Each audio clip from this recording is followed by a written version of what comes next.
It was better than Lego. It was better than Lego. It was better than Lego.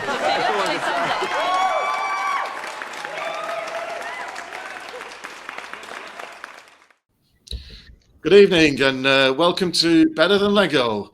My name's Mike Keating. Joining me this evening are Geoff Foster and Paul Cunliffe, Sadfish and Mugwump. Good evening, gents. Good evening. Evening. We're talking about the very exciting semi-finals weekend that we've just had, and also a preview into the NRL Grand Final happening on Sunday morning, as well as tying up our NRL favourite plays of the year. But first of all, we're going to look back on Friday's game, Souths versus Manly. Great start by Souths, gents, repeating kind of the formula that Melbourne had done against Manly and that Manly had done previously in the week before on that. Where they just went out to an early 24-point lead, kind of hold on before half-time, then kill off after the half-time. Excellent performance by Souths, Geoff. Yeah, to be honest, it was better than I was expecting, really. Souths, I think we mentioned last week that they've got a bit of a reputation for things going, badly wrong. I thought that they really came out the blocks firing. I thought all the key players, were really up for it. I thought, really speaking, Manly just didn't know. It looked to me like they just once they realised that Souths were coming at them with full force and ferocity, I thought they looked like they were done already. I thought it was a superb performance by Souths. Yeah, Penrith. I just thought the forwards just didn't turn up. I think, Manly. The forwards just didn't turn up. I'm afraid it was just like watching a team that had just run out of steam in the forward pack. I thought Tommy T was still world class in that game. He was still every single time he got the ball. He could have scored a try.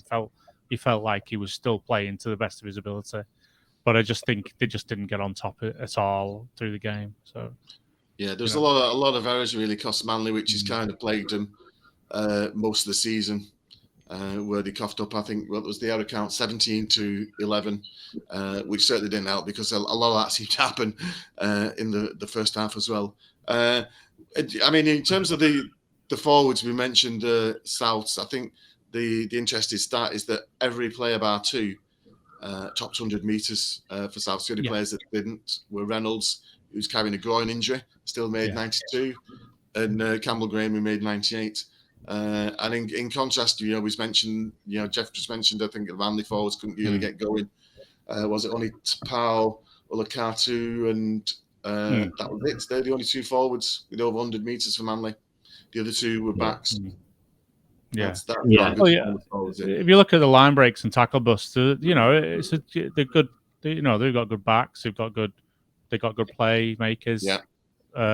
They played well through the game, Manly, but they just didn't have they just weren't on top of the game, and you can see with the possession and the meters that they've run. If you're on a beaten pack from the start, there's nothing much you can do. No. Yeah, it's all the big guys really. And look, the thing I think we've said before that Souths, if you're looking at comparing Souths with the other sides, the other kind of key players, they've all got big packs, and if Souths is going to win, if Souths wants to win the grand final, then the pack's got to be playing at 100%, and they were certainly that against Manly. I don't think Manly offered the kind of challenge that was really going to test them, but they did everything that they could do, and that's all you can do, really, isn't it? Yeah. Okay, then on to the big game. Melbourne versus Penrith, which I think most of us were probably expecting Melbourne to coast through this and Penrith to collapse under the weight of psychological expectation, but they didn't. They rode the luck and a terrible Melbourne performance. They were missing Cameron Smith. Geoff, I think you mentioned it a couple of times this week. They were missing him badly. Yeah, well, I was thinking about this, and I've thought for the last well, I thought for a while now the big question would be, can they do it without Smith? Smith's tactical brain. But I was thinking maybe I'm not really doing them, the real service, because I don't think it's just Cameron Smith. It's not just, it's Cameron Smith and Cooper Cronk. Now they lost Cronk, they retained Smith, but now they've lost both those players. And if you look at the players they've got, they're excellent players, but they're all kind of twitchy players. Fast twitch fiber players. Guys who are athletically very gifted, guys who can make a tackle burst, guys who can beat someone on the outside, guys with speed, guys with tremendous strength, big, huge pack. But what they don't have is, if you look at that team, with the exception of the young hooker, who seems to be, someone who's is following Smith's footsteps, but not quite there yet, is that they don't really have the football player at the the guy who's just going to say to someone like you look at these backs that they've got, it's a great side, superb place, but they're all athletically gifted, and guys like that can they can get a little bit too agitated, a little bit too nervous, and really I think what they need is someone out there to just say, listen, just calm this thing down. Because for me, they blew 3 or 4, 5 chances, clear chances, that if Smith was in there, they'd have taken 2 of them, at least 2 of them. I don't know what anybody else thinks about it. Well, how do you think Penrith managed to win, Paul? I don't think Penrith managed to win. I think Melbourne managed to lose that game, because I just feel that the error counts, although when you look at it throughout the game, it kind of wasn't that far off, 16-12 in the end. I think it was 9-7 or something at half time. I just think at the times when the errors came from Melbourne, it was in positions where Penrith managed to just, they were on the front foot a little bit. They were at halfway rather than in their own, in the attacking quarter, and they were just picking up easy yards, 40-50 yards straight away, starting at halfway, and that, I just think the error count was the key to me. I thought they were very evenly matched though on the day. I didn't think there was much between them, to be honest. I just thought that the amount of errors that Melbourne made was the difference. Yeah, also they did lose Brandon Smith and Christian Welch to injury to the game. I can't remember how many minutes Smith played, but he only made a couple of runs during the course of the game. And I think as well, although the backs did very well, the forwards, apart from maybe I think Finucane had a really good game for Melbourne. I think generally there wasn't really, they were kind of stifled a bit by the Penrith forwards who were prepared to do the work as well. Yeah, well, look, the thing is, there's a lot of pressure on Penrith because, well, perhaps not as much as what people thought. Look, the pressure is still there. They couldn't afford to go through another big match and blow it. Yeah. Had they blown this match, then it starts to become a psychological issue. It's a thing that it can be a demon that can be in the back of your mind. They had to get over this hump. They absolutely had to do it. And fair play to them. It's in those type of circumstances, very, very tough. They just did enough. They just did enough to get themselves through, and credit to them, because it is a tough thing to ask that, to get over that first psychological hurdle, to winning the title. You got to lose one to win one, isn't it? Yeah. Yeah. Any thoughts on the issue one of the issues that flagged up was the number of time that the Panthers trainer was on the pitch during the half. I believe 3 times in a half is allowed, and he was on the pitch 13 times. Yeah. Well, it's not like the shorter staff in the NRL, okay? Off-pitch staff, and there's 3 guys on the pitch managing the match. There's 5 or 6 guys off the pitch managing the match. If there's rules to say they should only go on 3 times, they've got the ability to stop them going on. So that I wouldn't, I don't think I'd blame Penrith for it, because you take every chance you get in these kind of situations. So yeah. Well, the thing I don't quite understand though is that, okay, so you've got a rule that says 3 times and that's it, but the problem is that this is where you get the sting in the tail with a lot of these rules. Is that, let's say you've got a guy, you've had three guys down, he's come on 3 times. Then you've got a guy with a serious concussion. He might be in. It's more the refreshments and things like that, isn't it? When they're slipping on, isn't it? That's what it's meant. In that respect, not for a guy who's laid out flat. Yeah.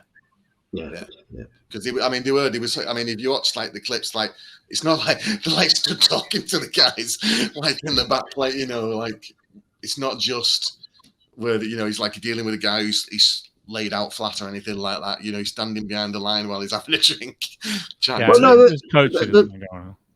They fixed it. They did this in football, didn't they? At the World Cup in America, where they tackled this problem years and years ago, where they said, "Listen, the trainers can't come on. Yeah. If the players want a drink, you've got to come to the sideline." Yeah. And you'll stop it then, because none of those players will be wanting to go to the sideline for a drink. It's just not going to happen, is it? So. Good point. Yeah. Well, okay. How about if they kind of put something up, like they have the second ref off the pitch who organises things coming on and off. He puts a card up every time, and he has a number on it. That's your first go, mate. That's your second go. That's your third go. There's no more left. It's dead simple to sort. Just administration sort it. Okay, and then on to the 25K fine again sort of thing, which I think the guys in the NRL 360 were saying, well, that's nothing, is it? It makes a mockery of it, doesn't it, to be fined that. Okay, then on to the 2 big stories this week. We'll go briefly through the Dally M Awards. Tommy Turbo lifting the Dally M medal. Craig Bellamy, Coach of the Year. Sam Walker, Young Player of the Year. The Team of the Year. We'll read out for you for those that haven't seen it. Tom Travojevic, Brian Toto. To make sure I say that, Ruben Garrick, Justin Oldham, Matt Burton, Cody Walker, Nathan Cleary, James Fisher-Harris, Brandon Smith, Payne Haas, Viliami Kikau, Isaiah Papali'i, and Isaiah Yo. It is Isaiah Yo, is that? Was Tim Yo? Can't never remember. Overall, pretty good, pretty difficult to argue with those selections. A few that matched up with ours. That's the first side, isn't it? Haas, the only player again outside the top 8 to make the team. Yeah. Well, look, it was just the differences between a Haas and him in the position 1 and 2 and all the other positions. It's just it's just a gulf. The guy is a physical freak, and he was. They could have finished last, and he would still got to the top. He'd still been picked. And joining us now, we have Andrew Foster, former webmaster, I suppose, of was it Red, Amber and Black? I can't remember what it's called. It's still going on NRL Fans, the message board. So that's 20 years ago that started. Right? We're going back. Mate, nearly, isn't it? It's trackers, but a lot of water under the bridge since then. 20 long years. Yeah, incredible. Welcome to the show, anyway, Andrew. We're just going to ask you openly, really, just what your thoughts have been about this NRL season, just as we close on to the final. Really enjoyed it. I think it's hard to get away from the whole sort of margin of defeat thing. I don't know. I mean, like sometimes. I mean that Manly game against Titans, where Titans were winning. I think Titans were 24-8 up, and ended up losing 56-24 or something. I mean, to me, that was, as a total neutral in that was an incredible game to watch. I found it, really enjoyable. What I didn't find enjoyable was like South Penrith, when you sort of sat there, expecting it to be. A massive clash between 2 potential grand finalists. And it was 2 potential grand finalists. And then again, Penrith had it sewn up at half time. Yeah. It's odd. I don't know. I really enjoy watching NRL as an outsider. Not to steal Mike Meal Woods, Forbes. He calls himself the NRL outsider, doesn't he?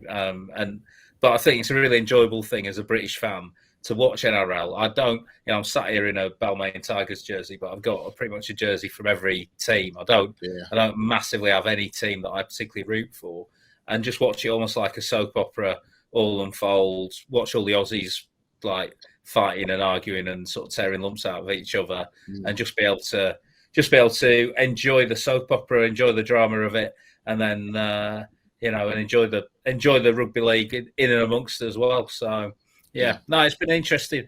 I don't know. It's interesting.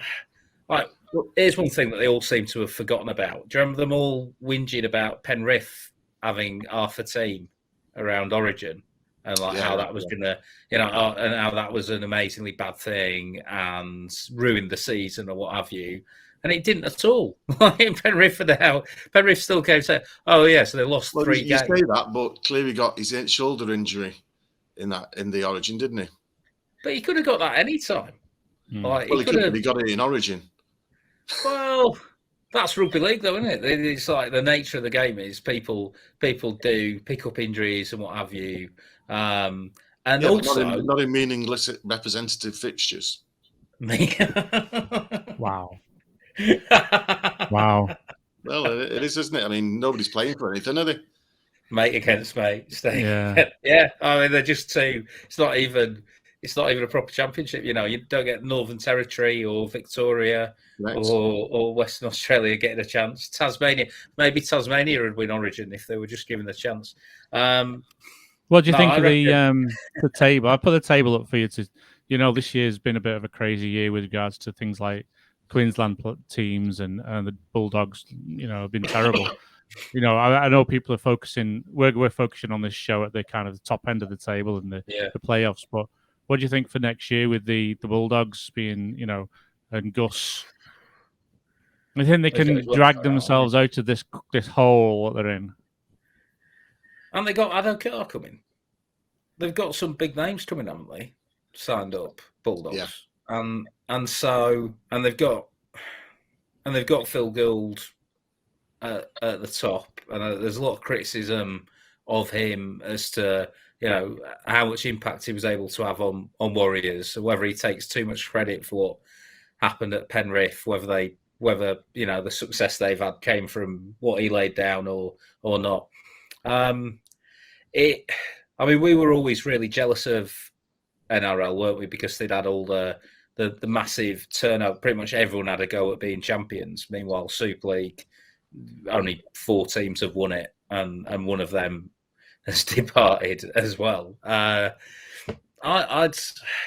If you look, the big gap there is between 6th and 7th, right? Yeah.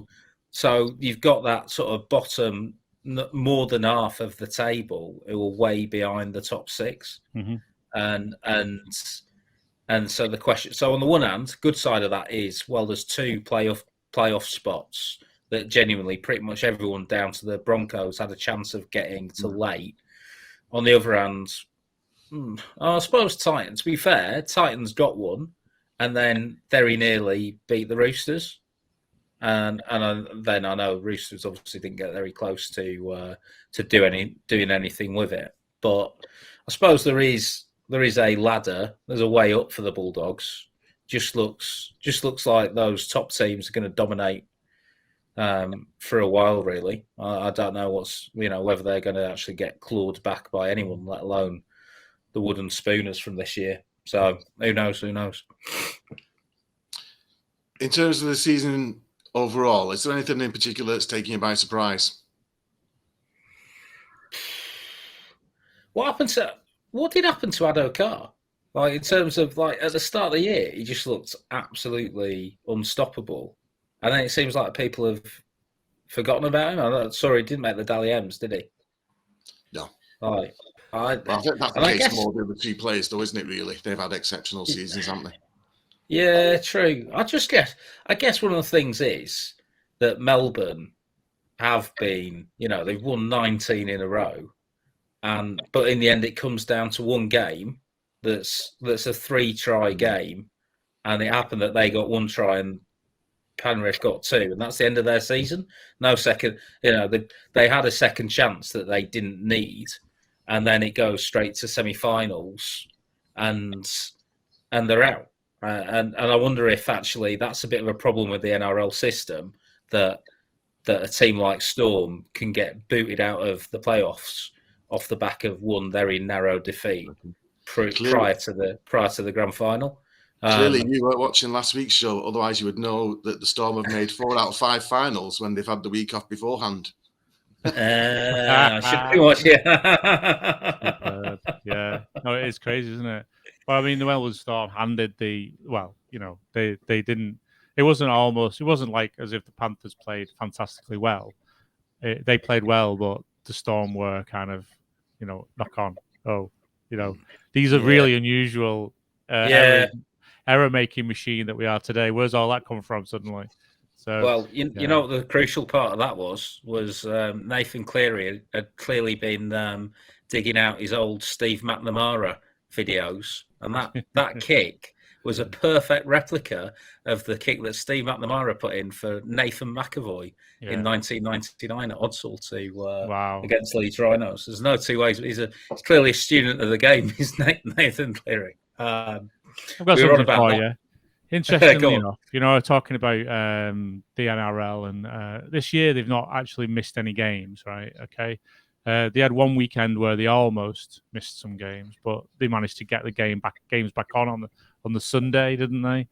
Now, compare that to the Super League and how even last week or a few weeks ago, they were still fining clubs for COVID breaches. Now, the COVID breaches in the NRL seem to be heavily fined. You're talking 25, 30 grand. So how do you think they've managed it compared to Super League? In an administration kind of way. They just really can do, aren't they? They just presume NRL sort of think of themselves as being like the NFL and the NBA is what I see for better and for worse, and I think sometimes that breeds a bit of arrogance, and sometimes it's not really justified. I'm sure that the NBA and the NFL administrators would look at some of the NRL administrators and think that they had ideas above their station, but they genuinely. I think overall it's a massive net positive for the NRL that they take themselves really seriously and they take rugby league really seriously, and they're pretty much like, this is going to happen. It's almost a bit like Japanese trains, that thing where like there's a public apology if they're a minute late. It's just a cultural thing that this will, unless there's a nuclear war, we will do our level best to do what we said we were going to do. So I did think there was one thing that I thought of that I think is interesting. The Dally M team, team of the year. I asked, I don't know if you follow He Can Play For. It was a Twitter account that looks at internationals and who's qualified for who and what have you. Yeah. So, and then really, in depth, like dug out. There's an NRL player who's qualified for Gambia, for example. Like it really goes to the nth degree. But he was saying 9 out of 13 of the Dally M team are qualified for other countries. And so having grown up exclusively in the era of Aussie dominance, like I born in 81, so a year before the Invincibles came, I always thought, well, it's always going to be self-perpetuating because the Australian competition is so much better than any other competition in the world. And that probably is going to continue. However, now it's not just the Kangaroos benefiting from that. And you've got the potential for a absolutely amazing... the dream is a World Cup where genuinely any of the quarterfinalists could win it. And I think that could happen. Like if you get Fiji, Samoa, Tonga on a par with New Zealand and Australia, I don't think that's unrealistic now. Looking at the Dally M, looking at the sort of team photos, like you can just see there's just comparing it to sort of 82, 86. They were like they're all like Anglos and what have you. It's all people who are going to play for Australia no matter what. Yeah. And now you've got the NRL's a proper crucible, but other countries are going to benefit from that. And so yeah, I don't know if that will be enough for 2022, but 2025 in France might be really interesting. Really interesting. So you think that Tommy Turbo will be playing for Serbia? And no, you see now, this is I think what we should do is say the World Cup, everyone goes off and plays for their heritage country. So Tommy Turbo, if you've got heritage, then it's sort of, I guess it has to be a bit of a sort of gentleman's agreement and for people to decide themselves. But to say, right, Tedesco, go and play for Italy, Tommy Turbo and the brothers go and play for Serbia, and then in the same way as the Lions brings together England and Wales and Scotland or what have you, then the tours could bring back together. You could say to Tedesco and to Rojovic, you can still play for Australia on the tours, and the World Cup's more of a international celebration, and they're going, and then that way you get the best of both. The Aussies would hate that. Yeah, I know. The Aussies just want to win the World Cup forever. You can't even play for your state if you haven't been in playing junior for that state at the age of 16. There was a case this year, wasn't there, where one of the players was like 6 weeks past that date and still couldn't play. Ronaldo. Yeah. No, I was going to say that compared to when that weekend of hell broke out in Queensland where they were told to not play, Vlandis was on the television immediately. Saying we are playing and we will sort this out and we will make this happen no matter what. We will make, but if that happened in the UK, where Ralph Rimmer would be like, you'd be like looking under the table for him. Where is he?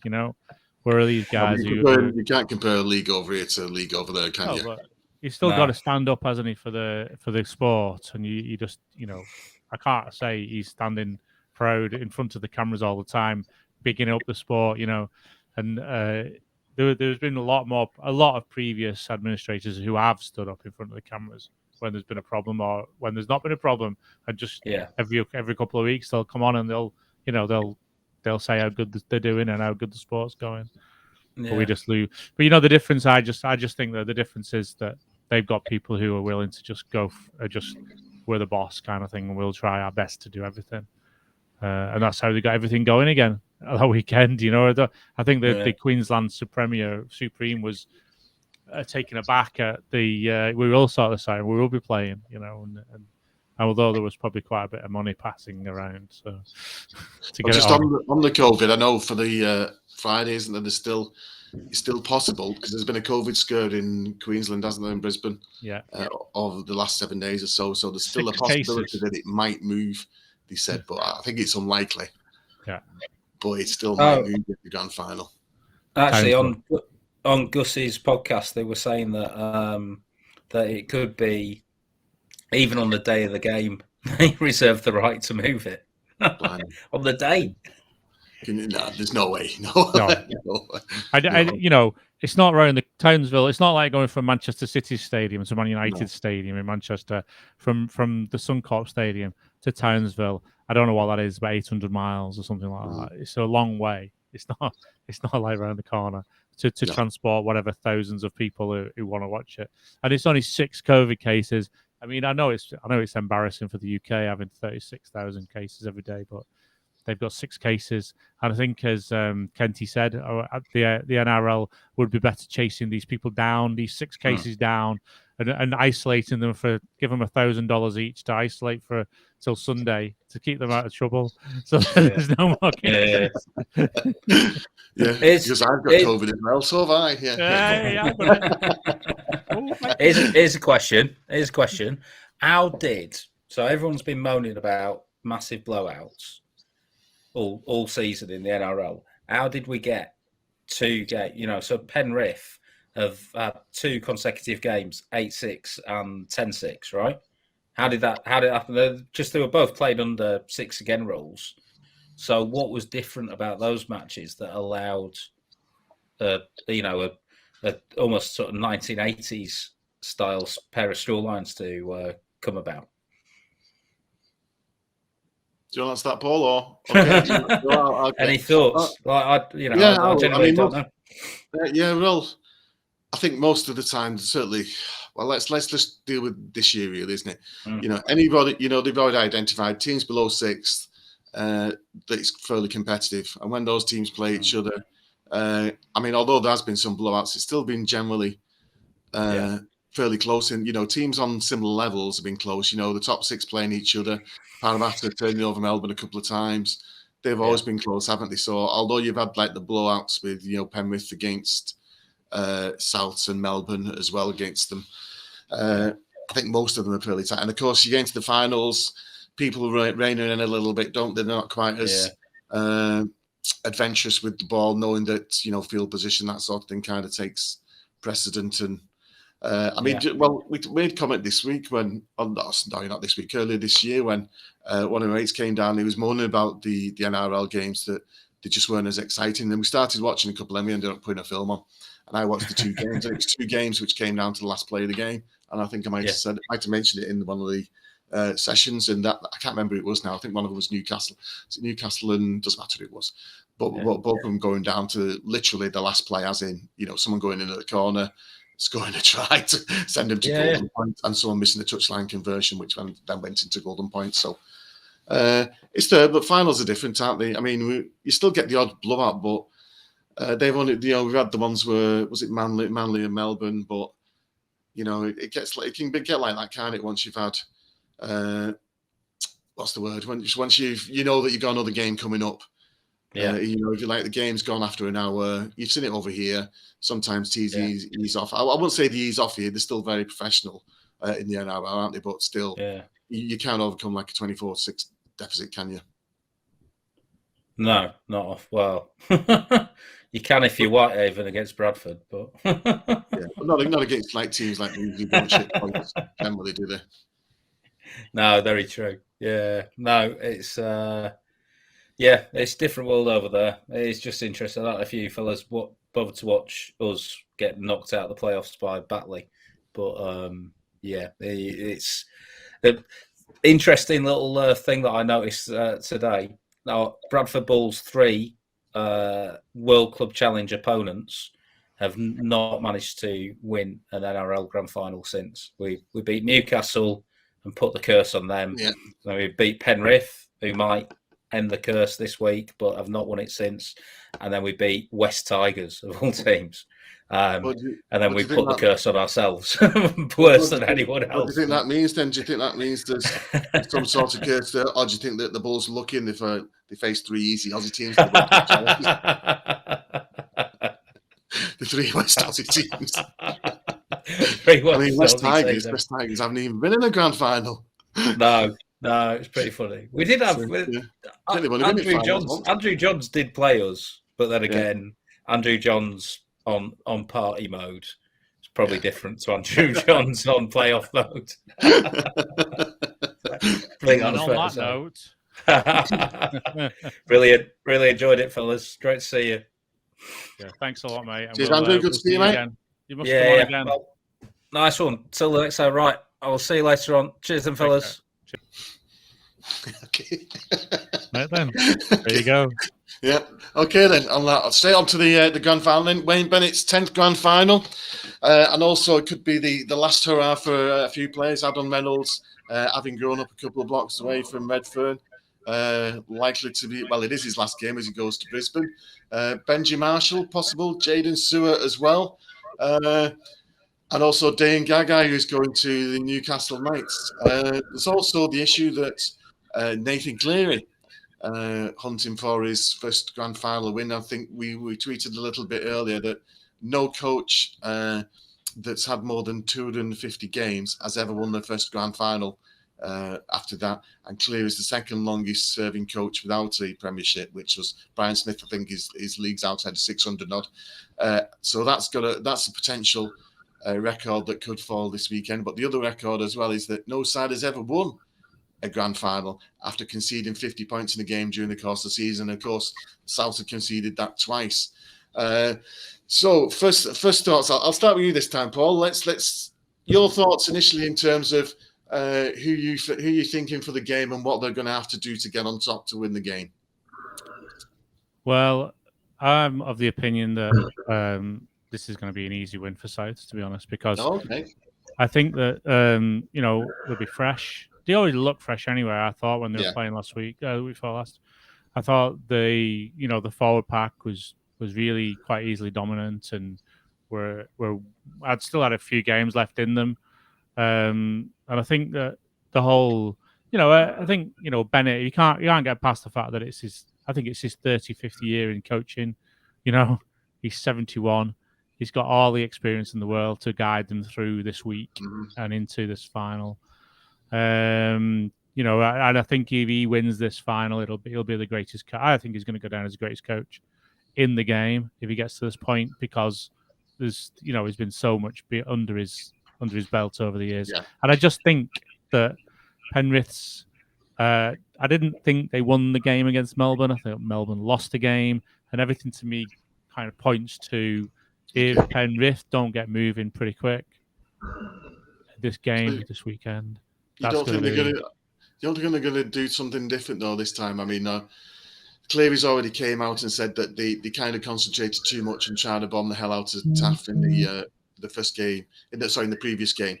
But they're going to do something slightly different. Well, he's got a plan to do something differently this game, he says.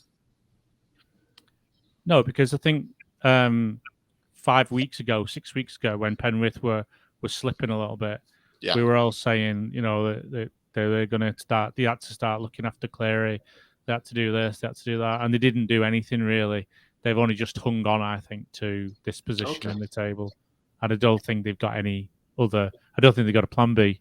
They could talk all they want for having a plan B, but I think that's plan B plan A was what they used against Melbourne, and that's all they've got. Okay.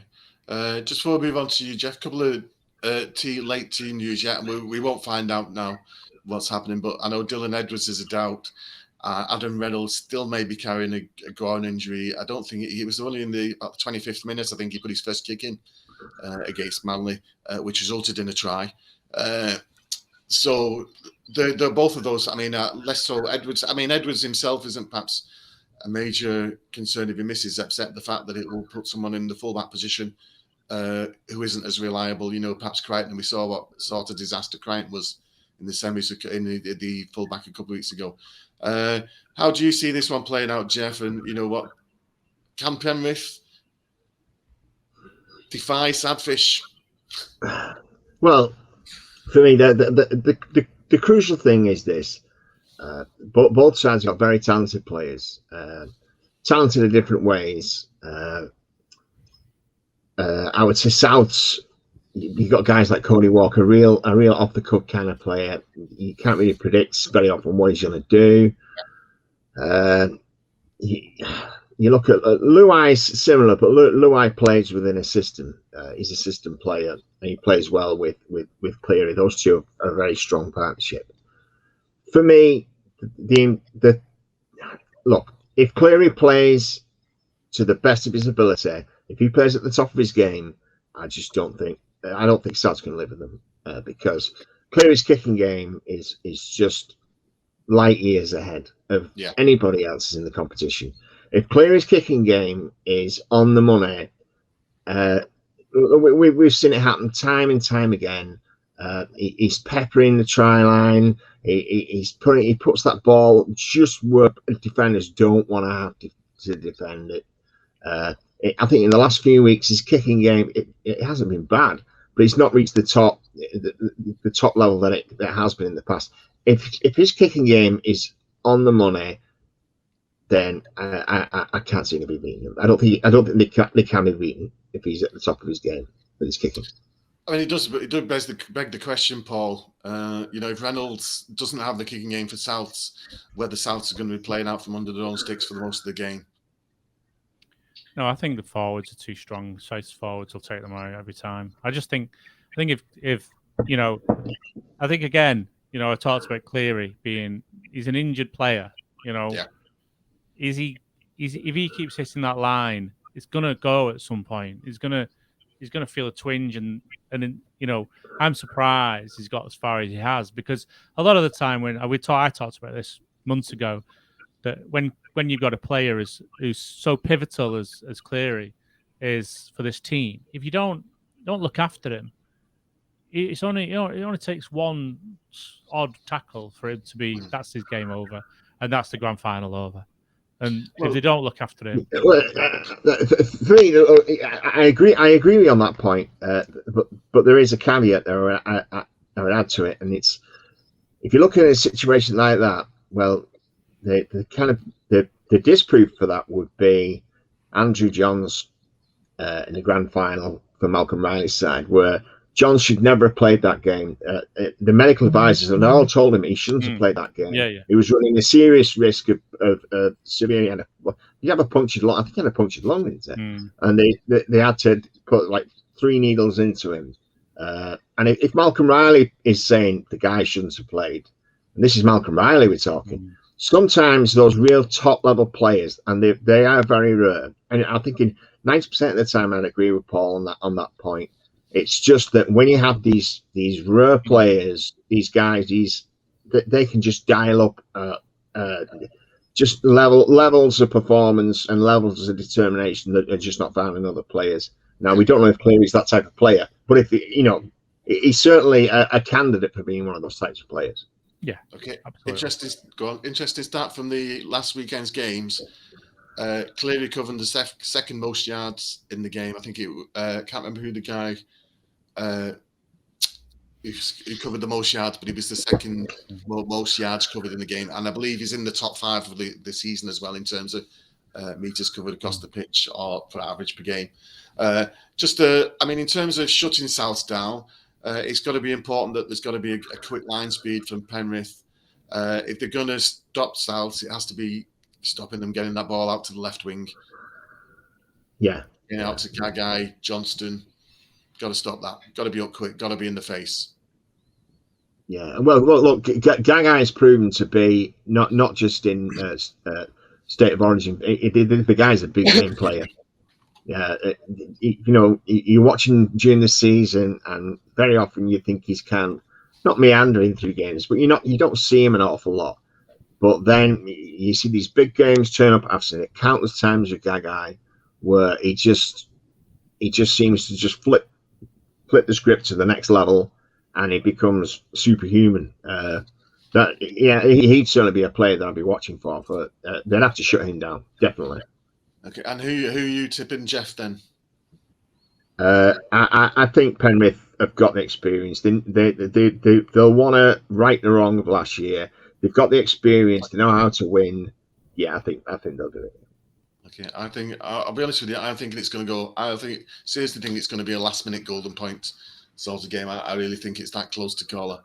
And I think you both. I like South's freshness, but I like Penrith's youth, and I have to say they have some good strike players. I know South do as well, but I do like the likes of Burton, and I'm a big Luai fan.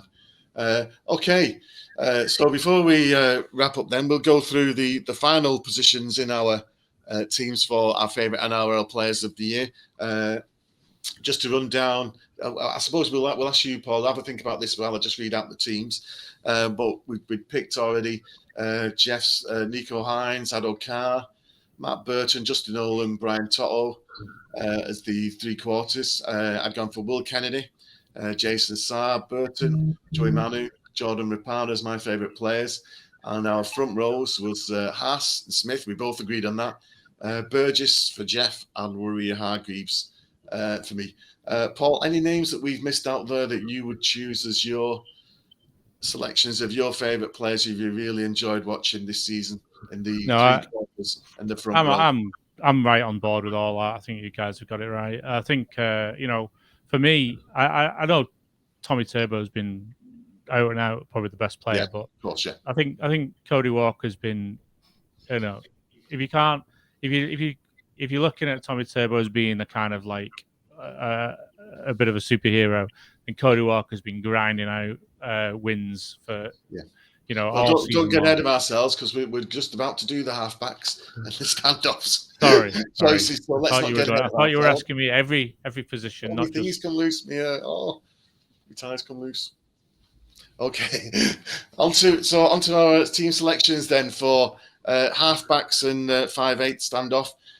Again, our nominations, we'll just rattle them off. 5'8", Cody Walker, Joel Luai, Kieran Foran, Hutchison from Roosters, and Adam Dewey that we managed to slip in there. But he did have 17 try assists for Adam Dewey, so which is still pretty good, although it's quite some way behind Cody Walker's 33. Gents, I mean, they're all good players to watch. We've commented, we've enjoyed watching Hutchison, we've enjoyed watching Dewey, Luai, and Foran's had a full season on him. But is there anybody better to watch than Cody Walker at this moment in time as a halfback? Standoff, sorry. Paul? No. Geoff? I already got that wrong in the last segment. Actually, it is right in this segment. Geoff? Yeah, no, I think I agree with Paul totally. Cody Walker's just no. There was no one come closer. Look, I think Luai could have run in close, but he had that injury blip, and then he was covering for Cleary, and his form kind of went out. Yeah, no, I mean, I agree. As much as I love the other guys, I mean, he's been head and shoulders, and he's been that way for a couple of years, really, hasn't he, Walker? Yeah. Possibly, the best. Well, it was between him and Keary, wasn't it? Really, the last couple of years of that standoff, and Keary's injuries, unfortunately, have taken its toll. Okay, then onto the halfback, where I think there is a bit of competition, although I think we'll probably choose the same guy again. Cleary dominant again. I mean, he's what? 1,000 meters more than Dale Cherry Evans for kicking meters. He's got tries, line break assists, try assists. He's in the top 50 for all of those. But competition, Jerome Hughes, who's had an excellent season. Sam Walker, who's won the Young Player of the Year. And, of course, Adam Reynolds, who's guided South around. Geoff, your favourite halfback to watch this year? I think if you were to ask me leading up to State of Origin, it'd be Cleary. He'd been playing superb all from the start of the season. DCA, you love him 1 week. He's good one week, and then he's not so good the next week. Good the next week, not so good the next week after. For me, like Jerome Hughes, he just goes about his business, does what's needed. He does a lot of the things that some of the flashier players on the side don't do, but necessary things nonetheless. And he contributes. He's contributed to a great season for them, even though it hasn't worked out well for them in the end. So, Paul, for you, Dale Cherry, despite 27 try assists, is the highest number of assists for halfbacks. I think he's been fantastic. Again, Jeff's right. He does that. I think he follows. The thing. The problem is that Tavojevic takes every time Tommy T's is hitting the straps, everybody's talking Tommy T, and everybody's ignoring Dally Cherry Evans. So I think that's the problem there. I think he still play. He's a world class player. He's playing top of his game still, and he's guiding Manly around just as much as any other player is. So I think he's perfect player for this position for me personally. Yeah, I mean, I think I'll be honest with you. I'm going to go with the safe choice of Cleary, just because I do enjoy watching his kicking game, because there's nobody that kicks like Cleary. Yeah. As Geoff said earlier, it's not just the type of kick that is. I mean, we saw that banana kick a couple of weeks ago that he did for the only try that they scored. But it's not just that; it's the position that he has on his bombs. They are like they're landing like on the line or a yard before, aren't they? And it was a shame that he got injured, because I think towards the end of last season, beginning of this season, he started to say, and he still takes the line on, of course, but just nowhere near as much as he did do prior to the injury. Paul, your choice for your favourite halfback to watch this year?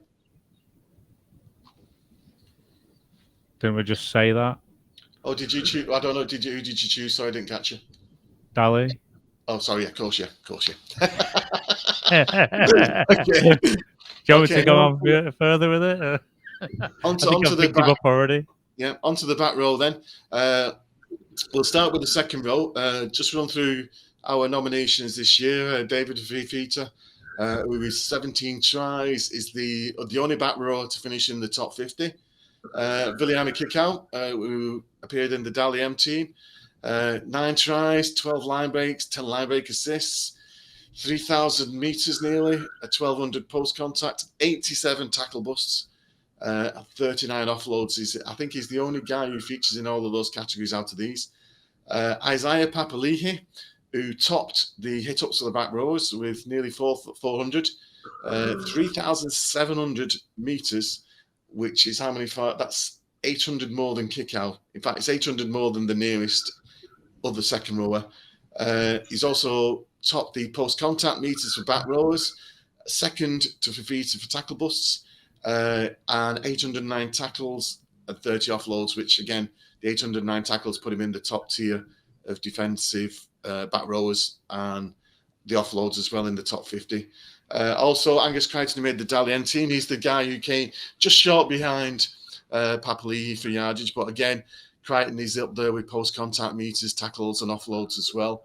And of course, we wouldn't choose the back row without making special mention for our favourite, Luciano Leilua, 309 hit-ups, 1,071 post-contact, 68 tackle busts, 700 tackles, 38 offloads, top 50 in all those categories. And I'm going to say straight off the bat, Papali'i and Leilua are my choices. Geoff? Well, just going over when you went through Papali'i's stats there, which I didn't realise. I knew they were good, but I didn't realise they were that good. I think it kind of sells it. That kind of sells it for you, really. Kickout.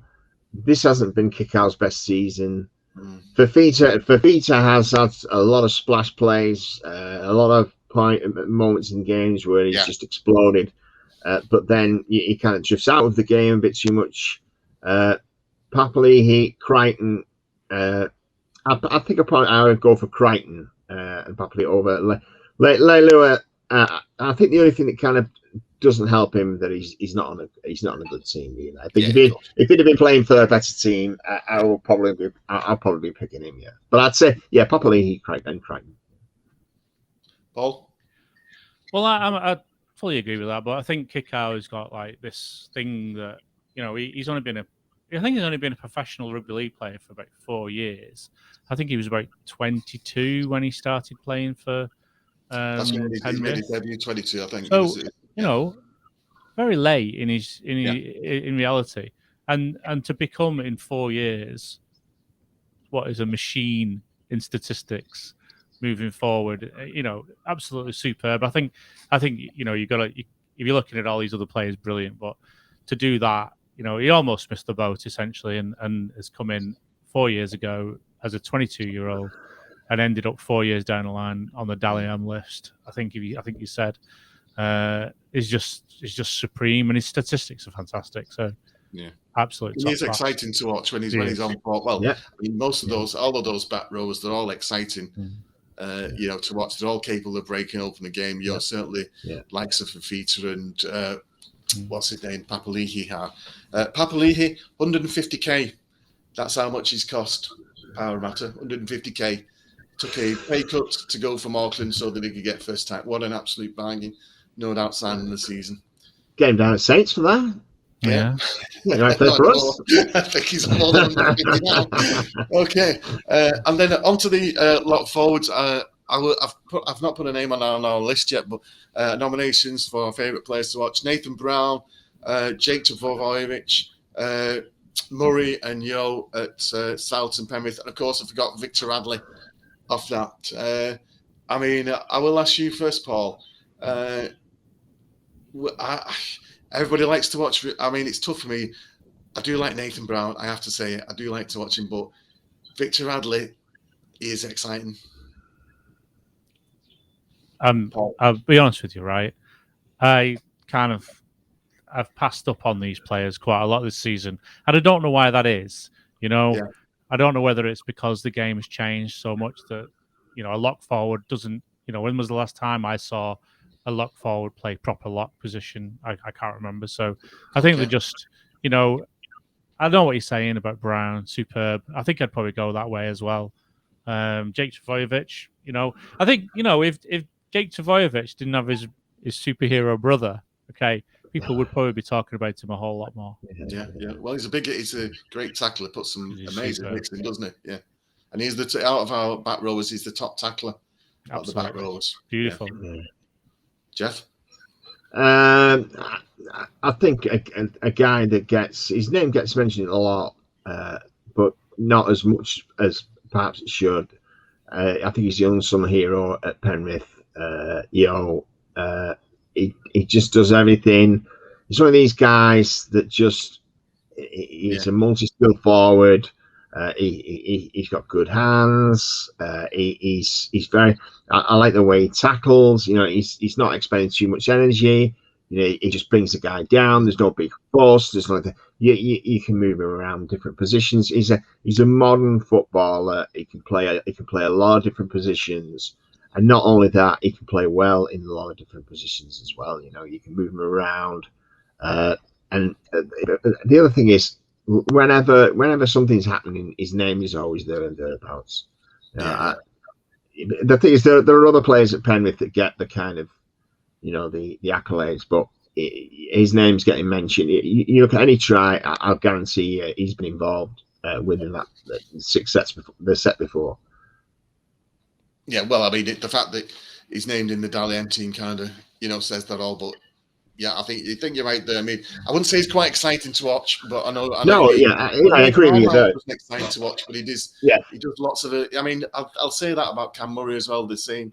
I know what Paul's saying about the lock forward role slightly changing, but you've got players like Murray and Radley, for that matter, who still do some of those. I mean, Radley certainly his link-up play, with the halfbacks this year has been something where he's grown into, and Cameron Murray seems to make a difference without they miss him when he isn't playing for the link-up for the halfbacks. That I won't say the what you call traditional playmakers, Andy, but it's given a bit more playmaking skill back to those back row forwards that, if we looked at the other 3 guys that we've got, Trbojevic, Nathan Brown and they're not quite as agile a playmaker as those 2 guys are. But Okay, gents. Well, that's it for this week, folks. Thanks very much for joining us. If anybody has any messages or anything like that, please feel free to leave them at the bottom of in the comment section, whatever it is. Thank you very much to Paul Cunliffe. Thank you, Paul. Thank you very much. And thanks to Geoff Foster. Thanks, Jeff. Thank you. Thank you for joining us. Enjoy Rugby League. We do. We do. It was better than Lego. It was better than Lego. It was better than Lego.